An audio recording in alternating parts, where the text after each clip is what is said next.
The Jeff Brohm era is well underway at Purdue. Brohm is the highest paid coach in the school's athletic history, and with that comes high expectations to deliver. The Boilermakers' new coach is up for the challenge. Sports 18's Andrew Pogar has more. Well, I think pressure is always internal, and luckily as a former player and a quarterback, you deal with pressure all the time and success and failure. And trust me, I'm going to do whatever I can to help get it done. Yeah, I'm sure people are going to want wins right away, and we're going to do the very best job we can. All I can control is what we do in here, one day at a time. In your mind, what is the appropriate amount of time, the appropriate window to build a program? Well, that's all subjective, and people can put whatever time frame they want on it. Obviously, I want to win right away. Everyone around here does. I'm realistic. You know, it's going to take a little time.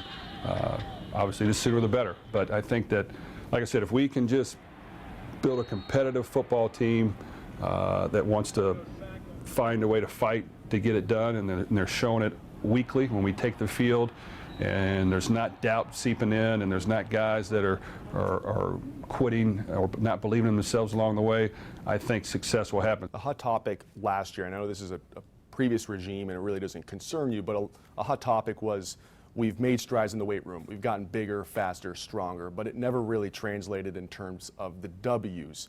How do you get the success you have in the offseason to translate to the season? Well, I think the little bit I've been here, even though we've been doing a whole lot of recruiting and finding a way to get the next best generation of players in here, as we looked at the roster, the little bit I've seen, even though I haven't evaluated it fully, is there's not a whole lot of depth at certain positions, especially on the offensive line and defensive line especially.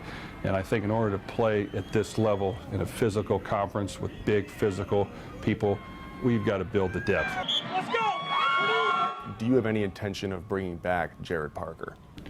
Well, without question, he's under strong consideration, and I think he's done a great job. And I've been honest with him from the day one about how it's going to work and how we're going to let it play out. And without question, he's got a great chance to be here, and he's done a tremendous job even since I got here. And I hold him to a high regard, and I think that he is a guy we're going to try to keep in the program if we can. When you take over a program that's had a staff here, especially someone that's really admired by the community, the fans, like Gerad Parker, I guess just, is that awkward? Like, just what's that like when you come in and you have a guy who's been here, who a lot of people are hoping may come back?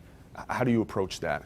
Well, it's actually been an easy transition for me. You know, I think I'm a decent people person. We've got along great. Everything's gone as smooth as you want it to go. I mean, we see eye to eye. We're both from Kentucky. We both played the game. There's a lot of similarities.